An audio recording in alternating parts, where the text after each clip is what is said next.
السلام علیکم ناظرین، میں ہوں ڈاکٹر سجاد بخاری۔ بات کریں گے ایک افسوسناک خبر سے۔ جیسا کہ آپ سب کو معلوم ہے، ایرانی صدر ابراہیم رئیسی اور وزیر خارجہ دیگر ساتھیوں سمیت شہید ہوئے ہیں، اور اس کی تصدیق جو ہے وہ ایرانی حکام نے کر لی ہے۔ اور ایرانی جو حکام ہیں ان کے مطابق حادثے 24 گھنٹے کے بعد، یعنی ریسکیو کے بعد، ان کی یہ میت اور جسد خاکی جو ہے وہ اب پہنچا دیا گیا ہے، اور لاشوں کی شناخت بھی کر لی گئی ہے۔ انتہائی افسوسناک یہ حادثہ ہے اور یہ واقعہ ہے۔ اور ایرانی صدر ابراہیم رئیسی آذربائیجان کے قریب ایک ڈیم کا جب افتتاح کر کے واپس جا رہے تھے تو تبریز کے قریب ہیلی کاپٹر کو یہ حادثہ پیش آیا ہے۔ تفصیلات مزید بھی اس کی آتی رہیں گی، جو تفصیلات آتی رہیں گی ہم آپ کے سامنے رکھیں گے۔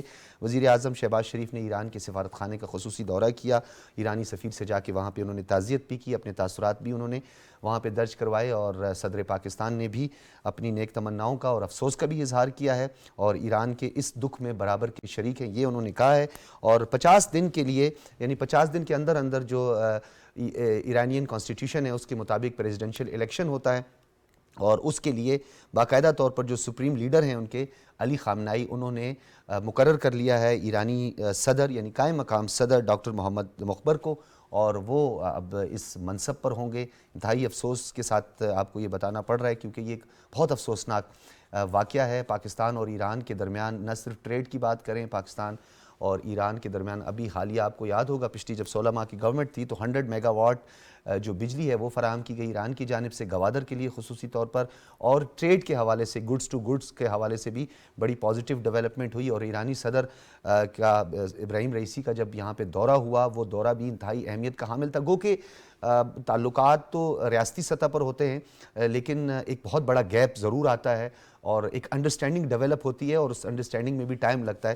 اس پر ہم بات کریں گے، اور دیگر ہمارے کچھ موضوعات ہیں اسے بھی ہم زیر بحث لائیں گے، لیکن سب سے پہلے اس سے گفتگو کا آغاز کریں گے اپنے مہمانوں کا۔ میں سب سے پہلے تعارف کروا، اس وقت ہمارے ساتھ موجود ہیں مہتاب حیدر صاحب، کسی تعارف کے محتاج نہیں ہیں، سینئر صحافی ہیں، تجزیہ کار ہیں، اور اس کے ساتھ ساتھ ہمیں جوائن کیا ہے قمر الاسلام صاحب، انجینئر قمر الاسلام صاحب نے، ممبر قومی اسمبلی، آپ کا تعلق پی ایم ایل این سے ہے، اور مرزا اختیار بیگ صاحب نے بھی ہمیں جوائن کیا، آپ بھی ممبر قومی اسمبلی، آپ کا تعلق پاکستان پیپلز پارٹی سے۔ آپ تینوں حضرات کا بہت بہت شکریہ۔ بلکہ میں گفتگو اسلام آباد اسٹوڈیو سے کرتا ہوں۔ مہتاب حیدر صاحب، انتہائی افسوسناک یہ واقعہ ہے، پاکستان میں کل یوم سوگ ہے، اور ایران میں 5 دن کا جو ہے یوم سوگ کا اعلان کر دیا گیا ہے، کیا کہیں گے سر؟ سر دیکھیں، یہ ایک بڑا ہی افسوسناک جو ہے وہ ساری صورتحال ہے، اور میں ابھی آپ کو یاد کروا دوں، ابھی آپ رئیسی صاحب کا ذکر کر رہے تھے، تو ابھی ریسنٹلی انہوں نے پاکستان کا وزٹ کیا تھا، دورہ کیا تھا جی، اور بڑے ہائی لیول پہ جو ہے وہ یہاں پہ بھی، پھر لاہور اور پھر کراچی میں بھی ان کا تھا، اور بڑا یادگار قسم کا ان کا وزٹ تھا۔ اس میں بڑی یادیں جو ہیں وہ وابستہ ہیں، اور آج پرائم منسٹر نے ایرانی جو سفارت خانہ ہے اس میں جا کے اپنے تصورات بھی ایرانین ایمبیسڈر کے سامنے بھی رکھے۔ اور میں سمجھتا ہوں کہ دیکھیں، یہ جو ریجن ہے اس کے اندر بڑا ہی امپورٹنٹ ہے کہ ایک طرف ہم چائنا کے ساتھ، اور اس کے ساتھ ساتھ سینٹرل ایشین سٹیٹس کے ساتھ، اور پھر ایران کے ساتھ، ایران کے اوپر اس ٹائم سینکشنز ہیں، لیکن بارٹر ٹریڈ کی طرف ہم جا سکتے ہیں۔ اور ابھی آپ نے جیسے ذکر کیا کہ 100 میگا واٹ کا انہوں نے بجلی کا بھی کیا ہوا ہے، تو بنیادی طور پر میں سمجھتا ہوں کہ اس ٹائم جو اکنامک ٹریڈ اور اس کے ساتھ ساتھ دونوں کنٹریز کے بائیلیٹرل ٹریڈ جو ہے وہ ایک بڑا ہی زبردست ہمارے لیے اپرچونٹی بھی ہے۔ یہ بڑا افسوسناک واقعہ ہے۔ اب دیکھیں اس کی تفصیلات جو سامنے آئیں گے ہم رکھیں گے۔ مرزا اختیار بیگ صاحب، آپ کی ملاقات بھی ہوئی ابراہیم رئیسی صاحب سے، بڑی قربت رہی آپ کی، اور پاکستان کے ساتھ ایک اچھی انڈرسٹینڈنگ، پھر پاک ایران گیس پائپ لائن کے حوالے سے بڑی ڈیولپمنٹ ہوئی، پھر جو بارڈر ٹریڈ ہے اس کے حوالے سے بھی انہی کے دور اقتدار میں یہ سب کچھ ہوا۔ گو کہ ایک یوم سوگ بھی ہے، ایک افسوسناک یہ واقعہ ہے، ایک عظیم دوست کو کھو دیا ہے پاکستان نے۔ کیا اس کا امپیکٹ ہوگا سر، کیا کہیں گے آپ؟ دیکھیں، مجھے یاد ہے کیونکہ جب اس دورے پہ آئے تھے ہماری ملاقات ہوئی تھی، اور انہوں نے بڑا ایکسٹینڈڈ دورہ رکھا تھا، چاہے ایک دن کا تھا، لاہور بھی آئے، کراچی میں آئے، بابا قوم محمد علی جناح صاحب کے مزار پہ بھی گئے، لاہور میں بھی تھے، ان کو ڈگری بھی دی گئی تھی، اعزازی ڈگری کراچی یونیورسٹی سے، اور گھل مل کے گئے، اور ان سے لگتا نہیں تھا کہ وہ ایک ہمارے اتنے بڑے ملک کے صدر ہیں۔ باڈی لینگویج میں ہر طرح سے ان کا واضح تھا کہ وہ پاکستان سے بے انتہا محبت کرتے ہیں, ریگارڈز کرتے ہیں. وہ سینسٹیو ایشوز پہ ہم سمجھ رہے تھے بات چیت ہوگی, اور شاید وہ بات چیت تھوڑی سی کڑوی لگے, جس میں Iran Pakistan gas pipeline کا منصوبہ تھا. لیکن آپ کو میں بتلاؤں کہ انہوں نے اسی سینسٹیو چیز کو عزت, احترام, لحاظ, مربت سامنے رکھتے ہوئے اس کو بڑا کوائٹ رکھا, بڑے دھیمے لینگویج میں اس پہ بات ہوئی, اور کچھ چیز ایگری ہوئی جو جوائنٹ کمیٹی میں نہیں ذکر تھا جس کا. تو میں ہی سمجھتا ہوں یہ وہ عظیم لیڈر تھا جن کی اہم ایشوز پر ایران کے, جس میں نیوکلیئر ایشو بھی شامل ہیں اور سینکشنز جیسے مسائل بھی شامل ہیں, انہوں نے بڑا کلیئر سٹانس لیا ہوا تھا. اور یہی وجہ تھی کہ یورپ میں اور امریکہ میں ان کو پسند نہیں کرتے تھے, گھبراتے تھے. اور پھر آپ نے یہ دیکھا کہ اسرائیل کے اوپر جو انہوں نے ایک جرأت مندانہ جو ایمبیسی پہ ان کی حملہ کیا تو اس کا جواب بھی دیا. بالکل. تو یہ ایک وہ شخص مسلم امہ میں ابھرا کہ جب ہم فلسطین کے لیے صرف ہائے ہائے کرتے تھے اور کچھ نہیں کر پا رہے تھے, اس نے آواز بلند کی, اور اس نے ایکشن کے ساتھ آواز بلند کی. اس نے جو کچھ بھی کر کے دکھایا وہ ہمارے آپ کے سامنے ہے. تو میں سمجھتا ہوں مسلم امہ کا ایک بہت بڑا لیڈر یہ لاس ہوا ہے, ایک لاس ہوا ہے, نو ڈاؤٹ. ڈاکٹر صاحب یہ آپ بالکل ٹھیک کہہ رہے ہیں. قمر الاسلام صاحب جی, دوست پاکستان کا ایک ہم سے چھن گیا ہے, عظیم دوست قرار دیا. آصف علی زرداری صاحب نے بھی ان کو عظیم دوست قرار دیا ہے, اور انہوں نے کہا کہ بہت بڑا لاس ہے. قمر الاسلام صاحب آپ کی طرف آئیں گے. لاہور وہ تشریف لے کر آئے رئیسی صاحب, اور اس کے بعد وفود کی سطح پر بھی ملاقاتیں ہوئی, ہمارے آرمی چیف سے ملاقات ہوئی, وزیر اعظم سے ملاقات ہوئی. گو کہ صدور کا آنا جانا تو لگا رہتا ہے. ایک افسوسناک واقعہ ہوا ہے. ریاست کی اپنی پالیسی تو ہوتی ہے, لیکن انڈرسٹینڈنگ ڈیولپ ہونے میں بھی بڑا ٹائم رکھتا ہے. احمدی نژاد کی بات کریں, اس کے بعد ہم دیکھیں تو صدور کے دورے ہوتے رہے ہیں پاکستان کے. ریجنل اپروچ کس طرح تھی, آپ کس طرح دیکھتے ہیں صدر ابراہیم رئیسی صاحب کی ریجن کے حوالے سے, خاص طور پر امہ کو جو درپیش چیلنجز ہیں اس حوالے سے؟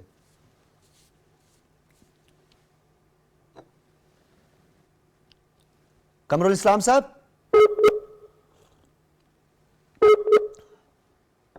جی, قمر الاسلام صاحب سے ہم رابطہ کرنے کی کوشش کر رہے ہیں. ریجنل اپروچ کے حوالے سے تھوڑی سی بات کرتے ہیں, کیونکہ بلکہ قمر الاسلام صاحب آپ مجھے سن پا رہے ہیں؟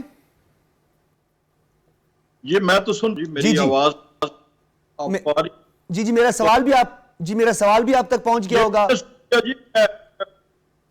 میں وہی گزارش کر رہا تھا کہ پریزیڈنٹ رئیسی کو ایک ماڈریٹ پریزیڈنٹ, اور بلکہ پروگریسو آپ کہہ لیں, کہ جہاں پر ایران کی ترقی کے حوالے سے, ایران کو اوپننگ اپ کے حوالے سے, باوجود جو وہاں پر رجحانات تھے مذہبی, ان کے باوجود ان کو ان پالیسیوں کے حوالے سے ہمیشہ یاد رکھا جائے گا ایک طرف.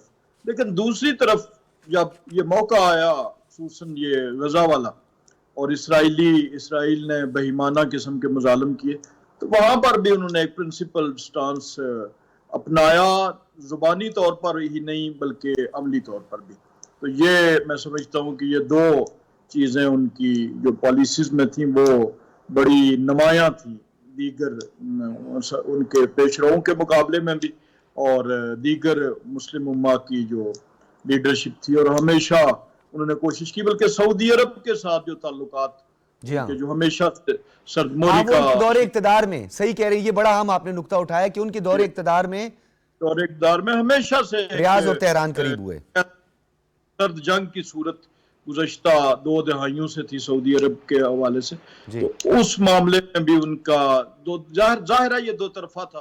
اس میں سعودی حکمرانوں کا بھی ایکول شیئر تھا, لیکن بہرحال ایک طرف ایرانی صدر تھے. تو یہ 3 چیزیں ان کی جو پالیسیز کی ہیں وہ بڑی نمایاں ہیں, اور وہ ہمیشہ یاد رہیں. بالکل آپ نے درست فرمایا. بہت سارے پہلوؤں پر انجینئر صاحب بات ہو سکتی ہے. آپ نے بالکل درست فرمایا کہ یہ ایک بہت بڑا انیشیٹو تھا کہ تہران اور ریاض کی دوریاں جو ہے وہ قربت میں بدلی. ایک بہت بڑا گیپ ضرور ہے. ہم بھی ایرانی قوم کے ساتھ اس کے اس دکھ میں, ان کے اس پریشانی میں, اور اس وقت ہم ان کے ساتھ شریک ہیں. اور پاکستان نے بھی یوم سوگ کا کل وفاقی حکومت نے اعلان کر دیا. مجھے بریک کا کہا جا رہا ہے, جب بریک کے بعد واپس آئیں گے تو 15 مئی سے IMF کا مشن یہاں پر موجود ہے. ملاقات ہوئی ہے کچھ حتمی یہ تک بھی پہنچا گیا ہے. ڈیفینیٹلی کچھ ریفارمز کے حوالے سے بات ہوتی ہے, کچھ کنڈیشنلٹیز ہوتی ہیں آئی ایم ایف کی, اس پہ کیا ڈیولپمنٹ ہوئی ہے, ایک بریک کے بعد اس پہ بات کریں گے.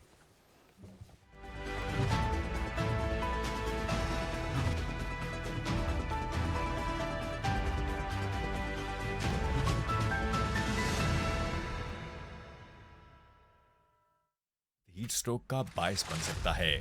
اگر آپ یہ علامات محسوس کریں جیسا کہ پسینے کا نہ آنا, چکر آنا, گرم, سرخ اور خشک جلد, شدید پیاس لگنا, الٹی و متلی آنا یا بے ہوشی, تو فوراً سایہ دار اور ٹھنڈی جگہ پر رک جائیں اور ایمرجنسی کی صورت میں ڈاکٹر سے رجوع کریں. اگر آپ خود کو ہیٹ ویو سے بچانا چاہتے ہیں تو گرم مشروبات سے پرہیز کریں, ٹھنڈے پانی سے غسل کریں, پانی اور مشروبات کا زیادہ استعمال کریں, سر کو ڈھانپ کر رکھیں, بلا ضرورت گرمی میں باہر نکلنے سے اجتناب کریں. یاد رکھیے, آپ کی تھوڑی سی غفلت جان لیوا ثابت ہو سکتی ہے. محتاط رہیں, محفوظ رہیں.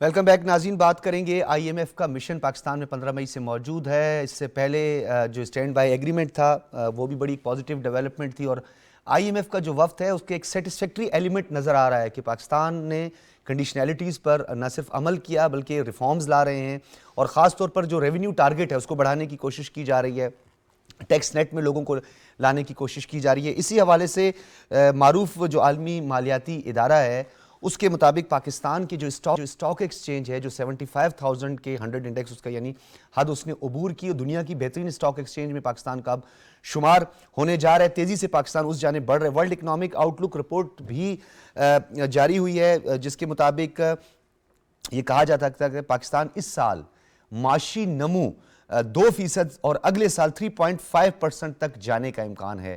یہ بڑی پازیٹیو انڈیکیٹرز ہیں, یعنی پاکستان کی معیشت اب ایک درست سمت کی طرف جا رہی ہے. اس کا کیا ہماری معیشت پر اس کا امپیکٹ ہوگا, اس پر ہم بات کریں گے. آپ کی طرف آتے ہیں مہتاب صاحب, کس طرح دیکھ رہے ہیں یہ بڑی پازیٹیو ڈیولپمنٹ ہوئی ہے؟ ویسے تو ہم کہتے رہے نا ہمیں پاپڑ بیلنے پڑے اور ہمارے لیے کھڈے کھود کے گئے, تو اب ایک ٹرسٹ ڈیولپ ہوا ہے, وہ جو ایک ڈیفیسٹ تھا جو ہم دیکھ رہے تھے حالیہ. دیکھیں, ایک چیز تو پازیٹیو ڈیولپمنٹ ہوئی ہے وہ یہ ہوئی ہے کہ جو اسٹینڈ بائی ارینجمنٹ پروگرام تھا, جو 9 ماہ کا پروگرام تھا, وہ سکسیسفلی کمپلیٹ ہوا اور اس کے نتیجے میں $1.1 بلین کی قسط ملی ہے. ٹھیک ہے, ابھی آئی ایم ایف کی ٹیم یہاں پہ ہے, اب ان کی چیف بھی موجود تھے, وہ بھی آئے تھے. نیتھن پورٹر جو ہے وہ بھی اسلام آباد میں ہے. اب یہ 23 تک ادھر ہی ہیں, 24 کی صبح کو انہوں نے واپس جانا ہے. تو اس میں یہ ان کا اسیسمنٹ مشن ہے, اور اس کے دوران وہ بنیادی طور پر پاکستان کی اکانومی کی جو اوور آل سچویشن ہے اس کو اسیس کرنے کے لیے آئے ہیں. ٹھیک ہے, اور اسی کی روشنی میں یہ جو مذاکرات ابھی جاری ہیں, آئندہ مالی سال کا بجٹ پیش ہوگا, اور پاکستان یہ توقع رکھتا ہے کہ آئی ایم ایف اور پاکستان ایک نئے پروگرام کی طرف جو ہے وہ بڑھیں گے.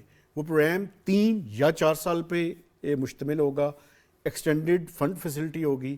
پاکستان یہ بھی ریکویسٹ کر رہا ہے کہ جو کلائمیٹ فائنانس ہے اس کو بھی آگمنٹیشن کے لیے استعمال کیا جائے, تاکہ پروگرام کا سائز 6 سے 8 بلین ڈالرز کے درمیان ہو. لیکن ابھی یہ ڈسکشنز ہیں, لیکن اس کے بارے میں تو ایکسپیکٹ کیا جا رہا تھا 12 بلین ڈالر کے قریب جو پاکستان کی اس وقت ضرورت ہے فوری. بنیادی طور پہ یہ جو اسیسمنٹ ہوتی ہے اس اسیسمنٹ کے اندر بیسیکلی یہ بھی دیکھا جاتا ہے کہ پاکستان کا ٹوٹل گیپ کتنا ہے, اور پھر یہ بھی دیکھا جائے گا کہ پروگرام کا عرصہ 3 سال کا ہے یا 4 سال کا ہے, چونکہ extended fund facility for 3 years ہوتی ہے. اب یہی وہ نیگوسیشنز ہیں, وہ کیپیسٹی بھی دیکھتے ہیں. جی بالکل, بالکل اسی عرصے کے دوران جو ہے وہ دیکھا جائے گا. اور جہاں پہ اسٹرکچرل ریفارمز کی بات ہے تو ہم نے ٹیکس نیٹ میں اضافہ کرنا ہے, اوور آل ٹیکس کلیکشن میں اضافہ کرنا ہے, ریونیو ٹارگٹ بڑھانا ہے, ڈسٹورشنز ہیں انہیں ختم کرنا ہے, جو ایکسپینڈیچر سائیڈ پہ ہے وہاں پہ بھی کچھ. اچھا مہتاب صاحب, ایک بڑا ٹیکنیکل, کیونکہ میں ڈاکٹر مرزا اختیار بیگ صاحب سے بھی اس حوالے سے, ممتاز انڈسٹریلسٹ بھی ان چیزوں کو سمجھتے ہیں, ان سے بھی میں پوچھوں گا. جب بھی ہمارا ایف بی آر ہے اس کو جب کہا جاتا ہے تو وہ کہتے ہیں ہم ایزیلی اپنا ریونیو جو ٹارگٹ ہے ہمارا وہ ہم اچیو کر لیں گے, یعنی 1000 ارب سے کم تھا, معذرت کے ساتھ وہ بھی نہیں ہوا. اب وہ کہہ رہے ہیں کہ اس سے زیادہ بھی ہم جو ہے ریونیو ٹارگٹ پورا کر سکتے ہیں. ہاؤ؟ دیکھیں, بنیادی طور پہ اس ٹائم جو ٹیکسیشن سسٹم ہے اس کے اندر بنیادی فلاز ہیں. ہمارا زیادہ ریلائنس جو ہے وہ انڈائریکٹ ٹیکسیشنز کی طرف ہے. تو اس کو ایک تو بیلنس کرنے کی ضرورت ہے, اس کو شفٹ لانے کی ضرورت ہے. دوسرا اس ملک میں مسئلہ یہ ہے جو انڈسٹریلسٹ ہیں آپ ان سے پوچھیں تو انہی پہ مسلسل ٹیکس کا برڈن بڑھ رہا ہے یا سیلریڈ کلاس ہے. تو میں یہ سمجھتا ہوں کہ ٹیکس نیٹ کو براڈن کرنے کی ضرورت ہے, نئے سیکٹرز کو ٹیکس نیٹ پہ لانے کی ضرورت ہے. ایکسپینڈیچر سائڈ پہ ہمیں کافی سارا کام کرنے کی ضرورت ہے. وہ منسٹریز جو 80th امینڈمنٹ کے بعد ڈیوالو ہو چکی ہیں ان کو سینٹر میں سمجھتا ہوں یا تو ابالش کرنے کی ضرورت ہے. ابھی آئی ایم ایف بھی یہ کہہ رہا ہے کہ جو ڈیولپمنٹ بجٹ ہے صوبے اپنا ڈیولپمنٹ بجٹ کے پیسے خود رکھیں, جو صوبائی سطح کی سکیمز ہیں وہ فیڈرل گورنمنٹ جو ہے وہ اپنی اس سے نہ ادا کرے. یہ بنیادی باتیں ہیں. اس کے علاوہ گرانٹس اور سبسڈیز, پینشنز, یہ وہ سیکٹرز ہیں جس میں ریفارمز کرنے کی ضرورت ہے. مرزا اختیار بیگ صاحب یہ بتائیے گا کہ اخراجات کو کم کرنے کا پلان بھی پیش کر دیا گیا ہے پاکستان کی جانب سے, لیکن دوسری جانب ایک اور بڑا اہم جس کے بارے میں ہم بار بار کہتے ہیں کہ جی ایف بی آر جو ہے اس میں ریفارمز لانے کی ضرورت ہے, ایک ٹرسٹ ڈیفیسٹ ہے. اور اس حوالے سے آپ کو یاد ہوگا کہ وزیر اعظم نے بھی ایف بی آر کو ایک زورانہ دیا, اس تقریب میں انہوں نے برہمی کا بھی اظہار کیا, کرپشن کی نظر ہو جاتے ہیں, انڈائریکٹ ٹیکسز کا بھی انہوں نے ذکر کیا. کیا لگتا ہے آپ کو سر کہ پاکستان کیا اپنا ریونیو ٹارگٹ پورا کر دے گا اور آسانی سے جو ہے ہمیں یہ پروگرام جو ہے اس میں ہم کامیاب ہو جائیں گے؟ دیکھیں یہ بڑی خوش قسمتی کی بات ہے کہ ایف بی آر نے مشکل سے مشکل حالات میں بھی مورل ایز ریونیو ٹارگٹ انہوں نے اچیو کر کے دکھایا ہے. اور اس بات بھی جو 9,000 بلین روپیز کا ہمارا ٹارگٹ ہے وہ مورل ایز اللہ نے چاہا اچیو ہو جائے گا. جی اب آئی ایم ایف سے جو ہمارے مذاکرات چل رہے ہیں 15 مئی سے 23 مئی تک 8 دن, اس میں جو سب سے پہلا ان کا نیکسٹ ریونیو ٹارگٹ کیا ہوگا کہ 9,000 تو پہنچ گئے ہیں, اب 9,500, اب آپ 12,000 کی بات کر رہے ہیں, 14,000 کی بات کر رہے ہیں, 16,000 ارب کی بات کر رہے ہیں. پہلی چیز. دوسری چیز انہوں نے کہا کہ پبلک سیکٹر لاس میکنگ انٹرپرائزز جو ہیں جس میں پی آئی اے ہے, ریلوے ہے, اسٹیل مل ہے اور ڈسکوز ہیں, ان کی فوری پرائیویٹائزیشن. تیسرا انہوں نے کہا کہ وہ 3 سیکٹرز ہمارے اکانومی کے جو بڑے اہم ہیں لیکن وہ ٹیکس کنٹریبیوشن میں نہیں ان کا کوئی رول, ریئل اسٹیٹ ہے, ایگریکلچر ہے اور ریٹیل سیل کو ٹیکس نیٹ میں لے کر آئے, جس کے لیے وہ تاجر دوست اسکیم ایف بی آر نے انٹروڈیوس کرائی ہے. پھر انہوں نے کہا کہ جی ایس ٹی آن پیٹرولیم پروڈکٹ آپ لگائیں 17-18%. پھر پاور اور گیس کا ٹیرف بھی بڑھے گا کیونکہ سرکولر ڈیٹ جو ہیں وہ 5,500 ارب کے اوپر جا چکے ہیں. جی ہاں. پھر انہوں نے کہا ٹیکس نیٹ 15% اب جی ڈی پی لے کے جانا ہے, ابھی 9% ہے آپ کا. ٹھیک ہے. سب سے 2 چیزیں جو انہوں نے مجھے جو بڑی چبھی ہیں, جو 2 چیزوں کی بات کی انہوں نے کل, اور وہ بات تھی کہ کرنٹ اکاؤنٹ میں وہ کہتے ہیں کہ آپ نے جو مثبت دکھا دیا ہے اور بڑے خوش ہو رہے ہیں, یہ تو آپ نے امپورٹ کنٹرول کر کے حاصل کیا ہے. ٹھیک ہے. تجارتی خسارہ تو سر وہاں پہ ایکسپورٹ بڑھتی ہے نا سر, وہاں پر تو ایک چیز ڈیفینیٹلی ایکسپورٹ بڑھے گی تو امپورٹ کم ہوگی نا سر, یا تو یہاں پہ ہمارے ضرورت پوری ہوگی. آپ یہ کرنٹ اکاؤنٹ کو خوبصورت بنا کے آپ پیش نہ کریں. پھر انہوں نے یہ بھی کہا کہ اپنے ریزروز بڑھائیں. یہ سب سے بڑی ان کی وہ ہے کہ آپ کی آنے والے سال میں جو بھی ہمارا شروع ہو رہا ہے 22 ارب کی شارٹ فال ہے, جس میں 12 ارب ہم رول اوور کرا لیں گے اللہ نے چاہا. 10 ارب کی شارٹ فال ہے جس میں اچھا ڈاکٹر صاحب یہ بتائیے گا کہ ایک سال میں 300 ارب روپے کے اخراجات کو کم کرنے کا پلان ایک طرف ہے, آپ نے جیسے ذکر کیا کہ پی آئی اے ہے, اس کے علاوہ اسٹیل مل ہے اور ڈیسکوز کی آپ نے بات کی, یہ تمام عوامل تو ایک طرف, یہ بات بازگشت بھی ہوئی تھی این ایف سی کے حوالے سے. آپ کو کیا لگتا ہے اس پر تو کوئی انفیسائز کرنا یا اس پر کوئی اس کنڈیشن کی طرف تو نہیں بڑھا جائے گا؟ دیکھیں آئی ایم ایف نام سننے کو تیار نہیں ہے ایمنسٹی کا, اور وہ یہ کہتی ہے کہ یہ منی لانڈرنگ میں آپ معاون ہیں ان لوگوں کے جو ٹیکس نہیں دیتے اور بلیک منی انہوں نے مختلف جگہوں پہ پارک کری ہوئی ہے, اور بعد میں وہ کی طرح اس کو صاف کر لیتے ہیں, دھو لیتے ہیں, پوچھ لیتے ہیں اور وہ وائٹ منی بن جاتی ہے. تو آئی ایم ایف کے پروگرام میں اگر آپ بڑھے جا رہے ہیں جو 3 سے 4 سال کا ہے اور 6 سے 8 بلین ڈالر کا پروگرام ہو سکتا ہے اگر ہم کلائمیٹ فائنینسنگ اس میں شامل کر لیں. تو آئی ایم ایف تو ایمنسٹی کی پہلا لفظ بھی وہ آپ کو نہیں بولنے دے گا, وہ فیور میں ہی نہیں. تو بالکل رول آؤٹ کر لیں کہ ایمنسٹی کا کوئی چانسز بن سکتا ہے. ٹھیک ہے. اچھا سر, ایمنسٹی سے بھی روکا گیا, بہت ساری چیزیں اپنی طرف. حکومت کو فوری سولر نیٹ مانیٹرنگ پالیسی کے حوالے سے تبدیلی کی تردید آج وفاقی وزیر اویس لغاری نے بھی کر دی ہے. سر ذرا یہ بتائیے گا نیٹ میٹرنگ اور گراس میٹرنگ میں کیا فرق ہے, اس کا امپیکٹ اس کا ایک عام آدمی پہ صارف پر کیا ہوتا ہے؟ دیکھیں یہ کیونکہ بجلی کی قیمتیں اتنی تیزی سے بڑھی تھیں تو لوگ یو پی ایس لیتے تھے پہلے اور جنریٹر لیتے تھے. اس کے بعد جب چائنا میں سولر پینل آدھی سے بھی کم ہو گئے قیمت, اور وہ جو پرانا سٹاک انہوں نے اس سے بھی آدھی قیمت پہ پاکستان ڈمپ کرا, تو غریب لوگوں نے جنریٹر اور یو پی ایس کے بجائے ان کو لے کے لگایا, اور ان کا یہ تھا کہ 2 سال میں ہماری یہ انویسٹمنٹ ریٹرن ہو جائے گی. ٹھیک ہے. اب یہ نیٹ میٹرنگ میں یہ ہوتا ہے کہ آپ جو کنزیوم کر کے بچتے ہیں وہ لے لیتے ہیں. ریٹ میں یقیناً فرق ہے, لیکن سننے میں یہ آ رہا ہے کہ آپ سولر پالیسی میں نیٹ میٹرنگ کو وہ ختم کر رہے ہیں. حالانکہ میری بات ہوئی تھی, اویس لغاری صاحب ہیں, دوست ہیں, ہمارے کولیگ ہیں پارلیمنٹ میں, انہوں نے کہا کہ نہیں, ہماری کوئی ایسا ارادہ نہیں ہے کہ ہم نیٹ میٹرنگ کی سولر سسٹم میں پالیسی کو ختم کریں. جی ہاں, واضح حکمت عملی سامنے نہیں آئی, انہوں نے ابھی بھی اس بات کی ہے, وضاحت کی ہے. جی ہاں, تو میں بھی یہی اسٹرانگلی ریکمینڈ کروں گا اور کرتا رہوں گا پارلیمنٹ میں بھی کہ یہ لوگوں کا ایک آنسو پوچھنے کا ذریعہ بنا ہے. آپ کی امپورٹ کم ہوگی, آپ کی مہنگا فیول جو آپ امپورٹ کرتے ہیں جس میں آپ کی فرنس آئل ہے, ایل این جی امپورٹ ہے, آر ایل این جی ہے, یہ چیزیں کم ہوں گی. 20 بلین ڈالر تک آپ کا بل پہنچ گیا تھا امپورٹ کا پیٹرول مصنوعات کا. تو سولر سے, ہائیڈرو سے اور ونڈ سے آپ کی جو سستے فیول ہیں, بجلی بھی سستی پیدا ہوگی اور آپ افورڈ کر سکیں گے, انڈسٹری افورڈ کر سکے گی. اس وقت ہماری انڈسٹری کی 17 سینٹس فی یونٹ ہے, فی کلو واٹ. ٹھیک ہے, ٹھیک ہے. ایران, انڈیا, بنگلہ دیش 8 سینٹس فی کلو واٹ ہے. آپ سے آدھی قیمت کے اوپر ان کو بجلی مل رہی ہے. یہی وجہ ہے کہ وہ آپ سے زیادہ مقابلتی بن گئے. اچھا یہ سر, یہ تو آئی ایم ایف کی جانب سے اور اوورآل اگر ہم دیکھیں کہ ہماری پالیسیز ہیں, لیکن انجینئر قمر الاسلام صاحب آپ کی طرف آؤں گا. یہ بتائیے گا سر کہ ہم نے اپنے گھر کو درست کرنا ہے, ہم نے کاسٹ آف پروڈکشن کی طرف جو ہے زیادہ سے زیادہ جو ہے اس کو توجہ دینی ہے. اس وقت ہمارے پاس پوٹینشیل موجود ہے سولر سے 1 لاکھ میگا, جو اس وقت ماہرین ہیں وہ سمجھتے ہیں کہ 1 لاکھ میگا واٹ بجلی ہم پروڈیوس کر سکتے ہیں.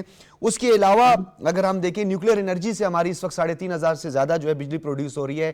ہائیڈرل جو ہے وہ اب تقریباً آخری مراحل میں داخل ہو گیا ہے. اخراجات کو کم کرنا جو ہے اس کا عندیہ بھی دے دیا گیا ہے اور یہ مشاورت بھی اس حوالے سے ہوئی ہے. مؤثر حکمت عملی کیا ہوگی سر جس سے ہم فوری طور پر یہ 12 بلین ڈالرز جو ہے وہ حاصل کر لیں گے؟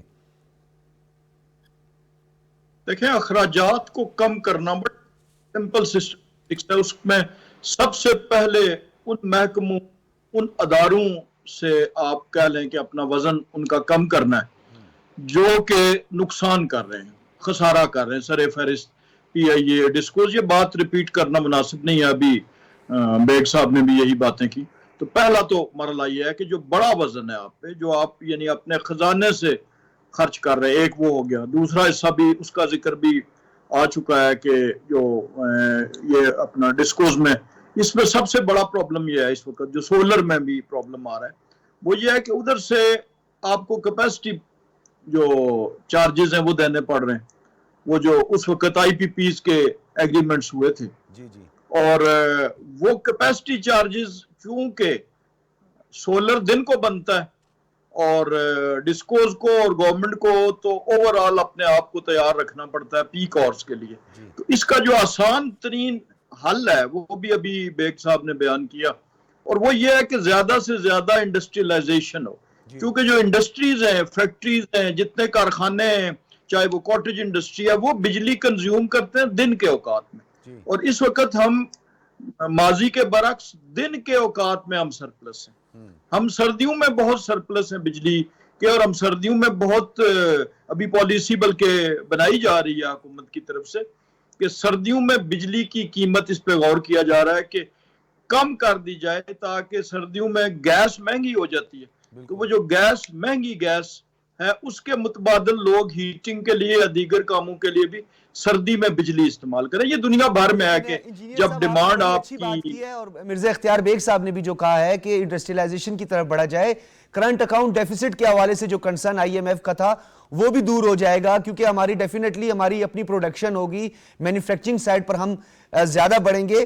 لیکن ایک جو سب سے زیادہ اہم ہے, ایف بی آر کے حوالے سے بات ہوتی ہے, میں ڈاکٹر صاحب کی بات سے اتفاق کرتا ہوں کہ ایف بی آر نے ٹارگٹ بھی اچیو کیا ہے, لیکن ایف بی آر کے 300 ارب روپے کا جو ذکر پرائم منسٹر نے بھی کیا, جس پر انہوں نے برہمی کا بھی اظہار کیا, یہ جو ہمارا پروٹوکول کا معاملہ چل رہا ہے, ہم ایف بی آر کی جب بھی بات کرتے ہیں انڈائریکٹ ٹیکسز کے حوالے سے جو اعتماد کا فقدان ہے, سیلریز پرسن کی جو ہے سلیب کر دو, ٹیکس کے حوالے سے ان سے ڈیڈکشن ہو جاتی ہے, سب کچھ ہو جاتی ہے, لیکن 2 to 4% ابھی بھی ٹیکس نیٹ میں نہیں آیا سر. اور آئی ایم ایف نے اپنی مختلف جو وفود کی سطح پر ملاقاتیں, انہوں نے بار بار اس طرف اشارہ کیا ہے کہ ان لوگوں کو بھی ٹیکس نیٹ میں لایا جائے. دیکھیں ہمارا جو سب سے بڑا مسئلہ ہے وہ بنیادی طور پر ٹیکس نیٹ تو اس کے بعد آئے گا. پہلی بات یہ ہے کہ وہ ٹیکس جو امپوز کیا گیا ہے جس سیکٹر پہ, اس کو ٹرانسپیرنسی کے ساتھ وہ نکلوانا. میں اگر مثال دوں کہ آپ انکم ٹیکس کو لے لیں, آپ ڈیوٹیز کو لے لیں, ایکسائز ڈیوٹی کو لے لیں, سیلز ٹیکس کو لے لیں, کہ آپ جگہ جگہ جو کنزیومرز ہیں ان سے سیلز ٹیکس لیا جا رہا ہے اور سیلز ٹیکس جو ہے وہ سرکاری خزانے میں نہیں آ رہا. مطلب جو صوبائی ریونیو اتھارٹیز ہیں وہ بھی جو ٹیکس کر رہی ہیں, چاہے وہ ریسٹورنٹس ہیں چاہے وہ دیگر ادارے ہیں سروسز پہ, وہ اب پراپرلی یعنی کنزیومر سے لے لیا گیا. یہ تو اس سے بھی بڑا ظلم ہے. اور ایف بی آر کی بنیادی جو ہے وہ یہ ہے کہ ڈسکریشن جب تک ختم نہیں کی جائے گی, جب بھی ٹیکس افسر کے پاس ڈسکریشن ہوتی ہے وہ اس ڈسکریشن کو یوز کرتا ہے ایکسپلائٹ کرنے کے لیے بزنس مین کو, سیلریڈ پرسن کو, اور اس ایکسپلائٹیشن کے نتیجے میں وہ اپنی تو پامز گریس کر لیتا ہے, اپنی ہتھیلیاں تو تر کر لیتا ہے, لیکن اوورال ریاست کو نقصان ہوتا ہے. یہی وہ بات تھی جس پہ وزیر اعظم نے اظہار برہمی کیا کہ ہم جس جو ٹیکس نیٹ میں آئے ہوں اس کو نچوڑنے پہ ایف بی آر فوری طور پہ جب ٹارگٹس بڑھتے ہیں تو وہ کہتے ہیں جی ٹھیک ہے آپ اس کا 10% کے بجائے ان سے 15% لیں, اور بدقسمت پھر سیلریڈ کلاس. یہ تو میرا خیال ہے کہ ہمیں ڈائریکٹ اور انڈائریکٹ کا ایک خوبصورت امتزاج بنانا پڑے گا.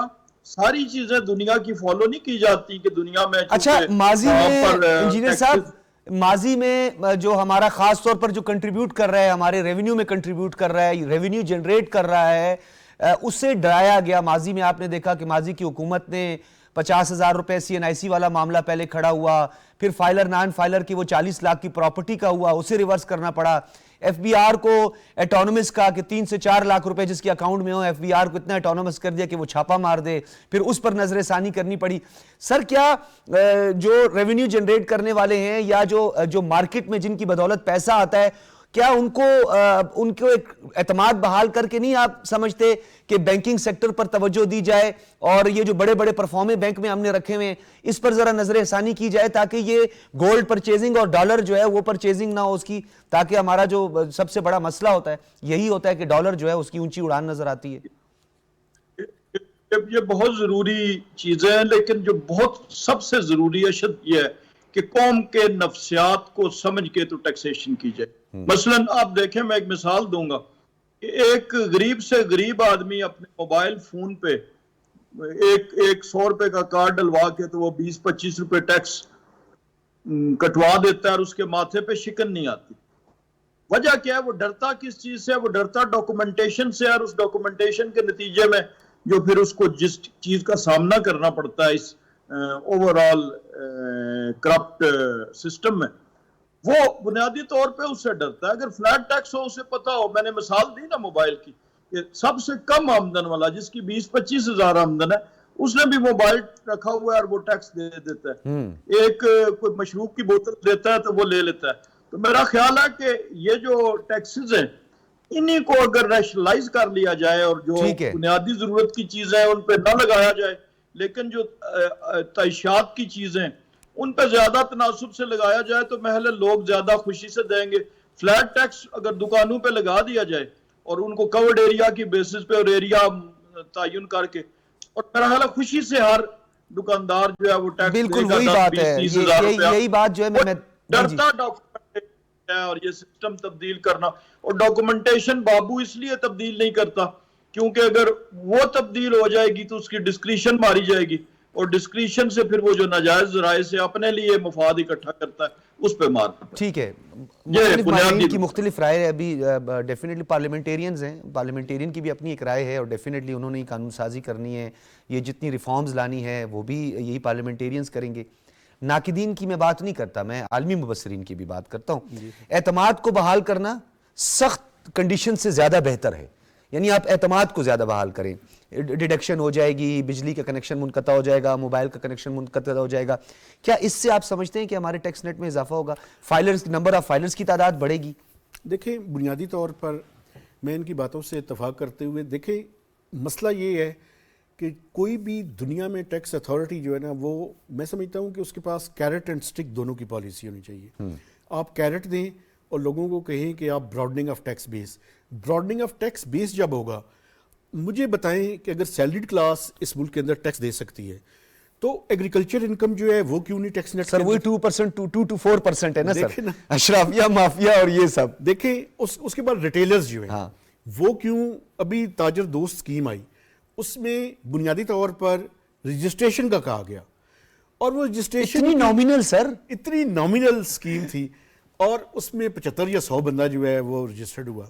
تو میں سمجھتا ہوں کہ ایک طرف تو کیرٹ, دوسری طرف سٹک, اور اس کے لیے کیا امپورٹنٹ ہے؟ دیکھیں سب سے امپورٹنٹ یہ ہے کہ ایف بی آر کو, اور اس پہ میں سمجھتا ہوں حکومت یہ کام کر رہی ہے, ایف بی آر کو ڈیجیٹائز کرنے کی ضرورت ہے. آپ ٹیکنالوجی کا استعمال جب تک نہیں کریں گے ہم, اور یہ بالکل ٹھیک کہہ رہے ہیں کہ آپ افسر شاہی کے ہاتھ میں اختیار دیں گے, یہ براڈننگ آف ٹیکس بیس نہیں ہوگی. اور جب براڈننگ ہوگی, نہیں سر, اس کے علاوہ میں صاحب یہ آپ جو ڈیجیٹلائزیشن کی بات کریں, چلیں کچھ چیزیں ڈیجیٹلائزیشن ہے, کچھ تو نوشتہ دیوار ہیں. ایڈجوڈیکیشن کسٹمز, یہ تھوڑی اس طرف آنا چاہوں گا. ریونیو ہمارا کتنا وہاں سے ریونیو جو ہے سٹک پڑا ہوتا ہے. آپ نے خود دیکھا کہ ان کا اپنا ایک ایڈجوڈیکیشن, پھر اس کے بعد ان کا اپیلیٹ ٹریبونلز, پھر اس کے بعد آپ کے ہائی کورٹ, اور پھر سپریم کورٹ. اب تو حکومت نے کافی حد تک فلیکسیبلٹیز میں, اور ایون کہ ہماری یہ کوتاہی ہے کہ ہمارے جو ٹیکنیکل اور جوڈیشل ممبرز ہیں جو کہ بیٹھتے ہیں کمیشن میں, وہاں پہ ان کے چیئرمینز ہوتے ہیں, ان کی تعیناتیاں ہی نہیں ہوئی. لوگوں کا تو جو خاص طور پر جو بزنس مین ہے. دیکھیں آپ نے ایک ایسا موضوع چھیڑ دیا جو میرے بھی دل کے قریب ہے. ٹریلینز آف روپیز, 2.7 ٹریلین اس طرح کی لیٹیگیشن کے اندر سٹک اپ ہیں. یہ بہت امپورٹنٹ ایشو ہے. ابھی ٹیکس امینڈمنٹ اور جو ریزرو پرائز لگائی جاتی ہے اس پہ سوالات اٹھتے ہیں سر. جو ہے انہوں نے اس کے اندر جو ہے وہ کچھ کیا ہے, لیکن اس میں سب سے امپورٹنٹ بات یہ ہے کہ آپ میرٹ کے اوپر ٹریبیونلز کے اندر اپوائنٹمنٹس کریں, تاکہ وہ ٹریبیونلز فنکشنل ہو اور وہ ڈسپوز آف کریں کیسز کو جلدی سے جلدی. لیکن میں آپ کو ایک بات بتاؤں, جب تک ٹیکنالوجی کا صحیح استعمال اور ود اکاؤنٹیبلٹی, کہ اگر کوئی غلط کام کر رہا ہو تو ٹیکنالوجی تو اس کو نہیں پکڑے گی, انفورسمنٹ کے ذریعے پھر اس کو بہتر کرنا پڑے گا. تو ٹیکنالوجی سائملٹینیسلی انفورسمنٹ, یہ وہ حل ہے جو کہ ایف بی آر کو کرنے پڑیں گے. اور میں آپ کو ایک اور بات بتا دوں, ایف بی آر کا اس سال کا ٹارگٹ 9.4 ٹریلین میرے خیال میں تو اچیو نہیں ہوگا, قریب پہنچ جائیں گے وہ. اگلے سال کا جو ٹارگٹ آئی ایم ایف اور ایف بی آر اور حکومت 14 کے قریب 32, ابھی اس میں لگتا ہے آپ کو تھوڑا سا ذرا پری میچور ہے, چونکہ ذرا میکرو اکنامک اور فسکل فریم ورک جو ہے وہ ابھی اگلے 3 سے 4 دنوں میں فسکل اور ٹریڈ ڈیفیسٹ پر تو ہم بات کریں گے. ہم نے ٹرسٹ ڈیفیسٹ کی بات کرنی ہے سر.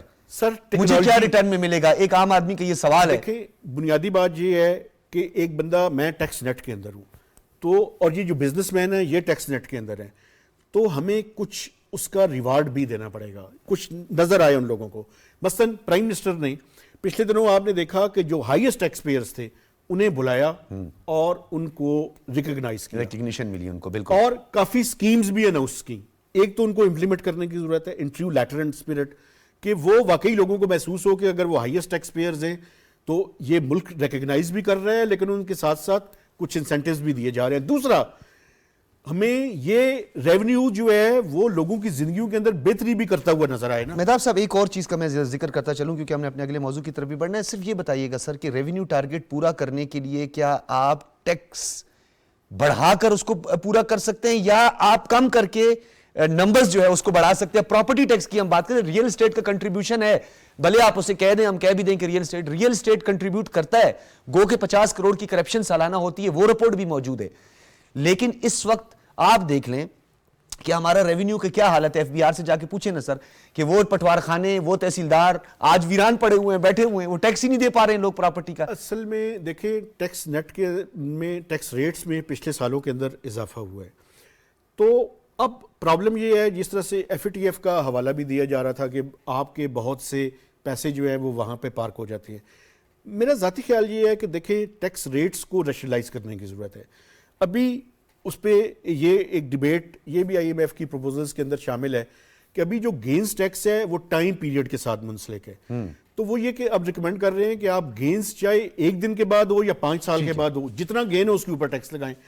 تو بنیادی طور پہ میرا کہنے کا مقصد یہ ہے ٹیکس ریٹس پاکستان میں زیادہ ہیں. ٹھیک ہے, ہمیں براڈن کرنے کی ضرورت ہے. مہتاب حیدر صاحب آپ کو ہم گائے بگائے بلاتے رہتے ہیں. مرزا اختیار بیگ صاحب بھی اس حوالے سے, اور بڑا آج انجینئر صاحب نے بھی بڑی شاندار گفتگو کی ہے اس پہ, ماہرین ہے سب اس کو سمجھتے ہیں. سیاست اور ملکی سیاست میں بڑی ڈیولپمنٹ ہوئی ہے. NA 148 ملتان ضمنی الیکشن ہوئے. یوسف رضا گیلانی کے 4 صاحبزادے 3 قومی اسمبلی کے اور 1 جو ہے صوبائی اسمبلی کے ممبر منتخب ہو گئے ہیں, اور یہ پاکستان کا سیاسی ریکارڈ ہے. ڈاکٹر صاحب آپ کی طرف آئیں گے سر. ہم گو کے بات کرتے ہیں, نو ڈاؤٹ موروثیت اپنی جگہ پر ہے, کارکردگی کو بھی ہم نظر انداز نہیں کر سکتے. اس فتح کو کیا کہیں گے, کس کے سر یہ سہرا گیا ہے, یا اس کامیابی کے پیچھے کون سے عوامل کار فرمائیں؟ سب سے پہلے تو پارٹی لیڈرشپ کو میں اس کا کریڈٹ دوں گا. پھر یوسف رضا گیلانی صاحب نے جتنا بولڈ سٹیپ لیا ہے اور انہوں نے قومی اسمبلی سے ریزائن کر کے سینٹ کا الیکشن لڑا, اسلام آباد سے وہ جیتے. پھر سینٹ کے چیئرمین کا الیکشن لڑا, وہ جیتے. پھر اپنی سیٹ انہوں نے علی قاسم کو, گیلانی جو ان کے بیٹے ہیں, انہوں نے اس کو لڑوایا اور سویپنگ وکٹری کی ہے. تو اب 4 بیٹے ان کے اسمبلی کے رکن ہیں, اور وہ خود سینٹ کے نہ صرف ممبر ہیں بلکہ سینٹ کے چیئرمین ہیں. تو یہ ایک بہت بڑی بات ہے گیلانی فیملی کے لیے کہ انہوں نے ملتان میں اپنا رکھ رکھاؤ رکھا ہے, اور انہوں نے یہ ثابت کر دیا ہے کہ ملتان کے لوگ اب بھی گیلانی فیملی کو قدر سے, عزت سے اور احترام کی نگاہ سے دیکھتے ہیں. اور جو مارجن آیا ہے وہ میں سمجھتا ہوں ایک نیا ریکارڈ انہوں نے قائم کیا. میری بات ہو رہی تھی گیلانی صاحب سے, کل وہ کراچی بھی آ رہے ہیں ایز اے ایکٹنگ پریزیڈنٹ بن کے, تو انشاءاللہ ان سے ملاقاتیں رہے گی. تو ڈاکٹر صاحب یہ بتائیے گا کہ کیا یہ بات ہم سمجھیں جہاں ہمارے 4th پلر کی ذمہ داری ہے سوشل میڈیا پر فیک نیوز کی یا سینٹیمنٹ کے استعمال کو روکنے کی, باقیوں کی ذمہ داری ہے, پولیٹیشنز اس حوالے سے کیا کرتے ہیں کہ لوگوں کو, ووٹر کو پرفارمنس بیسڈ پولیٹکس کی طرف اور چناؤ کی طرف لایا جائے, نہ کہ سینٹیمنٹ استعمال کرنے والوں کی سپورٹ؟ دیکھیں ابھی تک تو بیانیہ پہ الیکشن لڑتے تھے اور کسی کا بیانیہ کھو جاتا تھا یا دبا دیا جاتا تھا تو وہ الیکشن ہار جاتا تھا کیونکہ بیانیہ ہاتھ سے نکل گیا تھا. سر دورانیہ یا بیانیہ سر؟ ڈاکٹر صاحب میں تو اسے بیانیہ نہیں کہتا سر, دورانیہ کہتا ہوں سر. اب میں یہ چاہتا ہوں کہ کارکردگی بیس, پرفارمنس بیس جو ہو, وہ پرفارمنس بیس ووٹ آدمی سے مانگنے جائیں اور وہ ووٹ دیے بھی جائیں تو اس پارٹی کو, اس شخص کو جو پرفارمنس میں اپنی ادائیگی ثابت کرے. ہم جو وعدے کرتے ہیں کیا ہم وہ پورے کر سکے, کیا ہم اس کی ڈیلیوری دے سکے یا نہیں. یہ صرف 5 سال کے بعد آ کے ہم نے پھر دوبارہ نئے وعدے کرنے. میں سمجھتا ہوں لوگوں کا مائنڈ سیٹ چینج ہو گیا ہے. میں ابھی جب اسلام آباد سے سیشن اٹینڈ کر آتا ہوں اور سنڈے کو حلقے میں جانا ہوتا ہے, ملاقاتیں ہوتی ہیں, تو لوگ کہتے ہیں سر وہ پائپ لائن کے جو آپ نے وعدہ کیا تھا ڈیڈیکیٹڈ ڈلموٹی سے DHA کی, جس کا آپ PC1 دکھاتے تھے پورے الیکشن میں, وہ کہاں ہے؟ ملازمتوں کے